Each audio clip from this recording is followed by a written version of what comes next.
அம்மா என்னப்பா மகாலட்சுமி மாதிரி இருக்கே மாதாவே, இந்த ஆட்டோ முன்னால வந்து நின்னு என்னை வழி அனுப்பி வைதாயி. ஆரம்பிக்கலாங்களா? என்ன தெரிகிறது? அது ஒண்ணுமில்லடா. அவரவர் வாழ்க்கையில் ஆயிரம் ஆயிரம் மாற்றம். இது என்ன பிரமாதம்? இது விட பெசலைட்ட ஒண்ணு இருக்கு. கூவுடா.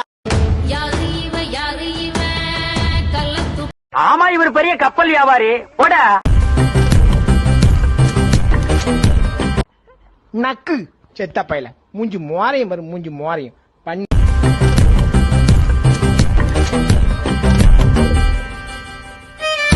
இவன் என்ன குரங்க விட மோசமா தவறா? இதெல்லாம் குரங்கு பாத்துச்சுன்னா அவமானத்துல சூசைட் பண்ணி தொலைஞ்சிருமே. அப்பவே எனக்கு தெரியும் ஏதோ ஒண்ணு நடக்க போகுது. அது நடந்துருச்சு. பல்பு பாத்தீங்களா? எரிகிற வரைக்கும் என்ன மனசா இருந்துச்சுங்க. பீஸ் பண்ண உடனே குப்பத்துல போட்டாங்க. இதே மாதிரிதான் மனசுடைய வாழ்க்கை.